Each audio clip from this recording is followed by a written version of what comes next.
had a wonderful Prime Minister called Mrs. Thatcher, who put the unions in the correct measure of what they're doing. And on the whole, the relationship in the United Kingdom with the unions is very good. Her money. Her money. Her money.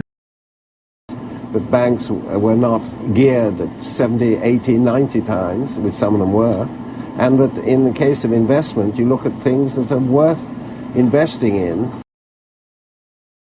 Invest the name. Invest the name. Invest the name. You know, one was brought up to believe that one didn't have huge overdrafts.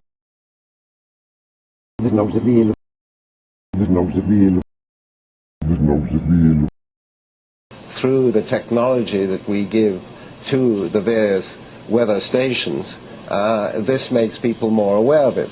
On the whole, it's a question of giving the opportunity. I mean, we have also launched when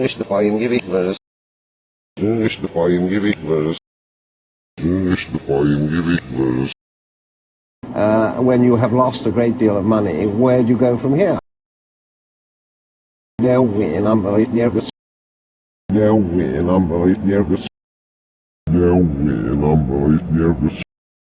And I think the RMB will become more convertible, but when it'll come, that is a matter for obviously the powers that be. But this is our first time.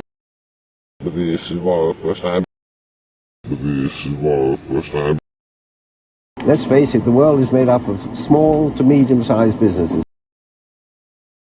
The finance is low.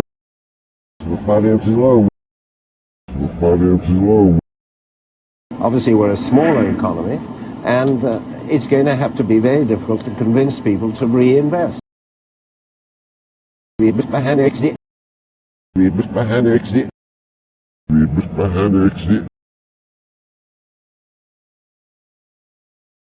Like, how does they're not religious, but if you take my daughter Hannah, she's very committed to the work of Yad Hanadev. She's a trustee.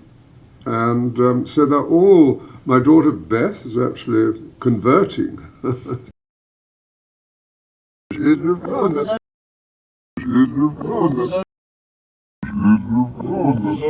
We felt this is a real opportunity. So if you have environmental problems like water, is obviously a hugely important subject.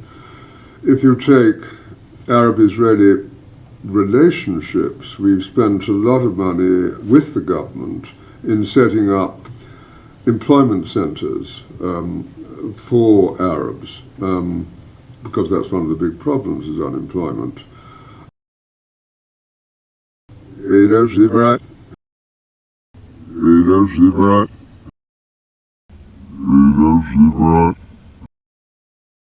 And life was very different in Israel then. We went round kibbutzes hearing Isaac Stern, Casals, Mervyn Rose, Easterman playing. Yes, never seats there. Yes, never seats there. Yes, never seats there.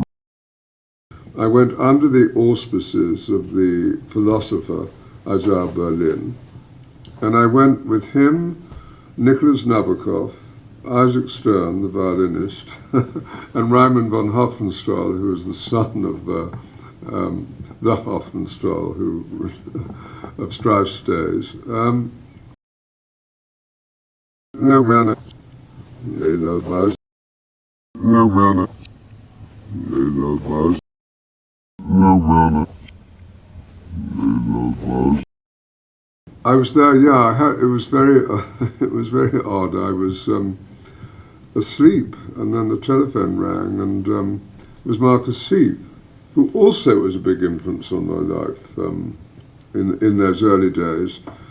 And he said, "We're going." So I said, "Where?" He said, we're going to the wall. I said, "Okay, I'll get up." And we went to the airport and we flew off.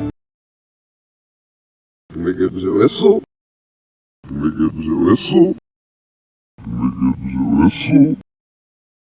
I went under the auspices of the philosopher Isaiah Berlin, and I went with him, Nicholas Nabokov, Isaac Stern, the violinist, and Raimund von Hofmannsthal, who was the son of the Hofmannsthal of Strauss days.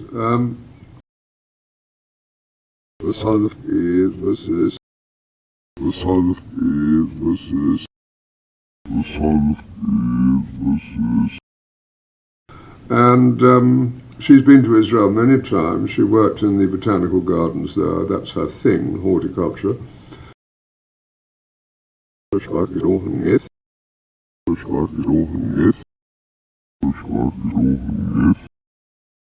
The commitment continues, even though, of course, you had a very divided Jewish community 100 years ago. We're going to celebrate the centenary of the Balfour Declaration.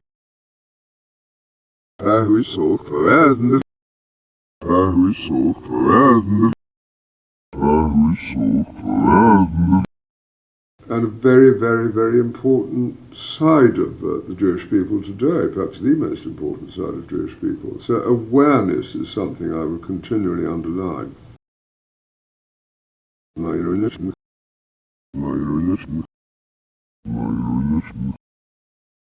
And so, again, in spite of all those difficulties, the light continues.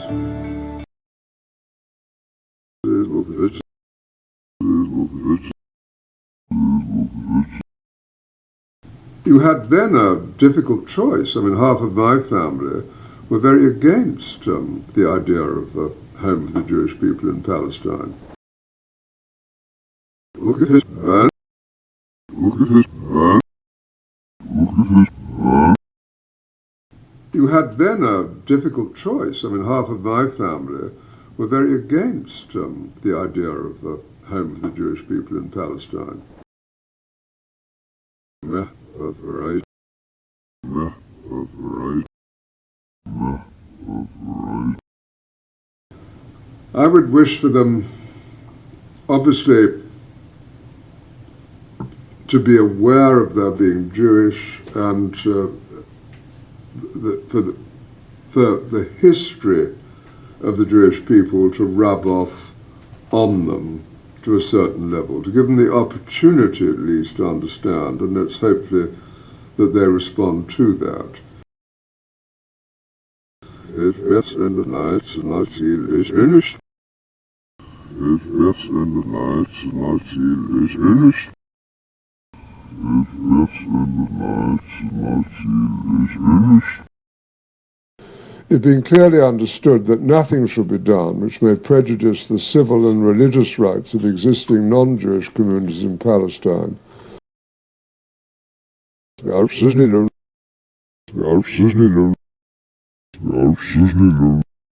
Genuinely feel it's one of the most extraordinary moments in the history of the Jewish people.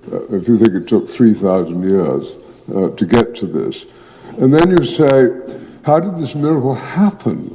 It's the most incredible piece of opportunism.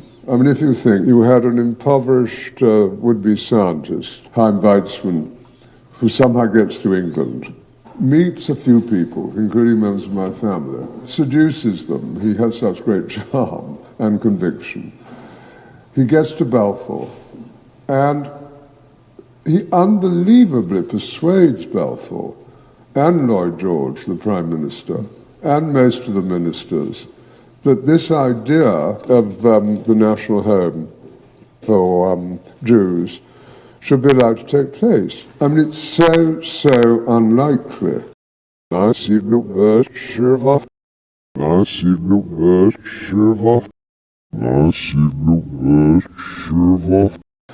then you have the bit that nothing that's to be done should in any way harm the Arab community. But you come back to the big point, which is that this is perhaps the greatest event in Jewish life for thousands of years. And it's a miracle that it took place.